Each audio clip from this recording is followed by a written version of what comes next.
स्वागत है दोस्तों आपका मेरे इस YouTube चैनल पर। मैं हूँ रोमल शाह और आज हमेशा की तरह ही एक डरावनी, मिस्टीरियस, सच्ची घटना वाली कहानी लेकर आपके सामने हाजिर हुई हूँ। तो ये जो कहानी मुझे भेजी है उनका नाम है प्रमोद श्रीवास्तव। मुझे मेल करके भेजी है और उन्होंने बाकायदा मेल में अपना एड्रेस भी लिखा है। खैर, तो ये कहानी मैं आपको जैसे सुनाऊँगी वैसे ही सुनाऊँगी जैसे उन्होंने मुझे ये लिख के भेजी है। तो आइए फिर स्टार्ट करते हैं। हेलो श्रोताओं, मेरा नाम प्रमोद श्रीवास्तव है।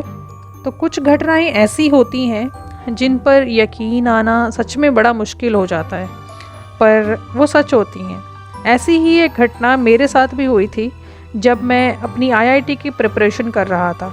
मैं बिहार के एक छोटे से गांव का रहने वाला हूँ। अभी तो मैं एक इंजीनियर भी बन गया हूँ, पर यह घटना कुछ साल पुरानी है जब मैं अपनी इंजीनियरिंग एंट्रेंस एग्ज़ाम की तैयारी कर रहा था।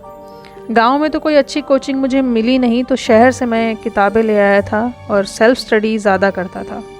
गांव में अभी भी बिजली कट हो जाती है। इमरजेंसी लाइट, सोलर लाइट हमारे पास थी, पर न जाने क्यों मुझे मोमबत्ती की रोशनी में पढ़ाई करना कुछ ज़्यादा ही पसंद था। तो जब लाइट चली जाती मैं मोमबत्ती यानी कैंडल जला लेता और उसकी रोशनी में ही पढ़ाई करता। मुझे लालटेन जलाना पसंद नहीं था। उसमें से केरोसिन तेल की बदबू आती थी जो कि मुझे अच्छी नहीं लगती थी। एक शाम ऐसे ही रोज़ की तरह लाइट चली गई।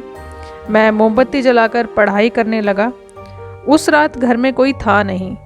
सब पड़ोस के गांव में एक शादी की दावत में गए हुए थे। लगभग पूरा गांव ही खाली था। मैं और मेरा पालतू कुत्ता मोती, बस हम दोनों ही घर पर थे। मेरा कुत्ता बाहर आंगन में सोया हुआ था और मैं अपने कमरे में था, पढ़ाई कर रहा था। मेरी कुर्सी और मेज़ खिड़की के साथ ही थे और वो खिड़की पीछे हमारे बगीचे में खुलती थी, जहाँ हम कई प्रकार की सब्जियाँ उगाते थे और वहाँ कई सारे पेड़ भी हैं। खैर, तो मैं मोमबत्ती जलाकर पढ़ने बैठ गया था। मेरा पूरा मन पढ़ाई में ही लगा हुआ था कि अचानक मैं मोती की भयानक रोने की आवाज़ से एकदम से चौंक उठा। वो बड़ी भयानक सी आवाज़ में रो रहा था। उसकी रोने की आवाज़ से मेरे शरीर में एक डर वाली सिरहन सी फैल गई। मेरे रोंगटे खड़े हो गए।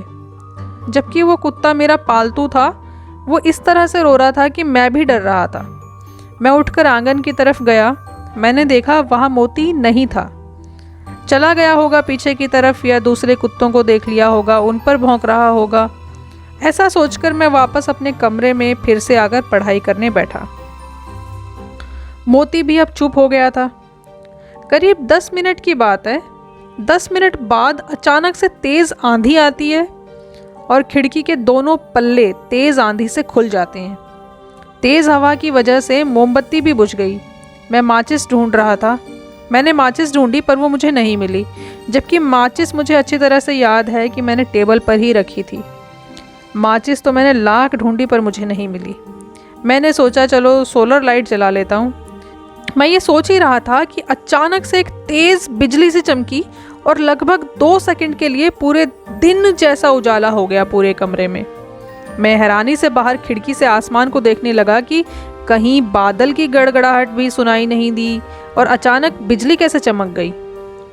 तो फिर मेरी नज़र बाहर खड़े मेरे कुत्ते मोती पर पड़ी। वो एकदम से जैसे किसी मूर्ति की तरह खड़ा था, ना कोई हरकत, ना कोई मूवमेंट। ऐसा लगता था जैसे वो एकदम से जम गया हो। मैंने बार बार उसका नाम पुकारा पर वो एकदम जमा हुआ था, स्टैंड स्टिल हो गया। मुझे तो अपनी आंखों पर यकीन नहीं आ रहा था कि ये कुत्ता बिल्कुल भी हिलडुल नहीं रहा है, जैसे किसी ने उसे स्टैचू बोल दिया हो। मोती करीब 3-4 मिनट ऐसे ही रहा और मैं हैरानी से उसे देखता रहा, क्योंकि मुझे कुछ सूझ ही नहीं रहा था कि अचानक हो क्या रहा है।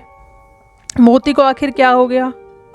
फिर एक बार फिर से अचानक वैसी ही बिजली चमकी और दिन जैसी रोशनी फिर से हो गई और मोती एकदम से हरकत में आ गया, जैसे किसी ने उसे बोल दिया हो मूव। और तुरंत ही लाइट भी आ गई और कमरे में रोशनी हो गई। मैं दौड़कर पीछे बगीचे में गया। मोती मोती बहुत आवाज़ लगाई, हर तरफ मोती को ढूंढ लिया पर मोती नहीं मिला। जब मेरे घर वाले देर रात वापस घर आए तो मैंने उनसे ये पूरी घटना बताई, पूरी बात बताई, तो उनको भी यकीन नहीं हुआ कि आखिर ऐसे कैसे हुआ, मोती कैसे गायब हो गया। उस रात बड़ी ही अनोखी अनसुनी घटना मेरी आंखों के सामने घटी थी। मेरे घर वालों ने और मैंने उस रात मोती को बहुत ढूंढा पर वो नहीं मिला।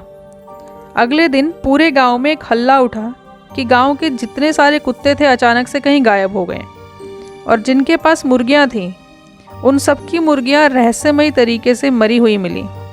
उन सब मुर्गियों के गले में एक गहरा छेद था, जैसे उनका पूरा खून किसी चीज़ ने चूस लिया हो। ये रहस्यमयी घटना आज तक किसी की समझ में नहीं आई। आज इस घटना को कितने साल बीत चुके हैं, पर आज भी सोचता हूँ तो दिल दहल सा जाता है कि कई सारी चीज़ें आज भी हम इंसानों को नहीं पता। क्या वो कोई एलियन घटना थी या और कुछ, हमें कभी पता नहीं चला। खैर, मोती और गांव के बाकी कुत्ते जो उस रात को रहस्यमय तरीके से गायब हो गए थे, कभी भी वापस नहीं आए, आज तक वापस नहीं आए। तो दोस्तों, ये थी कहानी जो मैंने आपसे शेयर की, जो प्रमोद नाम के व्यक्ति ने मुझसे साझा की है। उम्मीद है आपको पसंद आई है। आपकी राय इस घटना को लेकर क्या है, मुझे कमेंट बॉक्स में ज़रूर लिख के बताएं। मेरी राय तो ये है, देखिए कि मैंने डिस्कवरी चैनल पर एक प्रोग्राम देखा था कि छुपा कैबरा नाम का एक एलियन परजीवी धरती पे शायद आया था, क्योंकि ऐसी बहुत सारी जो थ्योरीज़ हैं वो डिस्कवरी चैनल पे देखी हैं मैंने। तो एक टाइम की बात है, 1960s की बात है कि सिमिलर घटनाएं हो रही थी कैलिफोर्निया में, अमेरिका के, और कुछ पार्ट रशिया के थे और कुछ पार्ट अफ्रीका के थे। उसमें बिल्कुल सिमिलर घटना हो रही थी जैसे यहाँ पे बिहार में ये घटना, ये जो कहानी मैंने आपको बताई है, बिल्कुल वैसी ही घटना हुई थी कि जितने भी जो पशु थे उन सब की मौत हो गई एक ही रात को अचानक, और सबके गले में छेद था और ऐसा लगता था कि जैसे सबका खून किसी ने चूस लिया हो। खैर, और भी कई सारी हॉरर स्टोरीज़ और रहस्यमयी सच्ची घटनाएं इस चैनल पर आने वाली हैं, तो सब्सक्राइब कर लीजिए और बेल आइकन को प्रेस करके रखिए ताकि नया वीडियो जब भी मैं अपलोड करूं रोमल शाह यूट्यूब चैनल पर तो आपको नोटिफिकेशन मिल जाए। बने रहिए, और बहुत सारी और डरावनी कहानियाँ भी मैंने इस चैनल पर पोस्ट की हुई हैं, तो उन्हें भी चेकआउट कीजिए। नेक्स्ट वीडियो तक अपना ख्याल रखिए। Stay positive.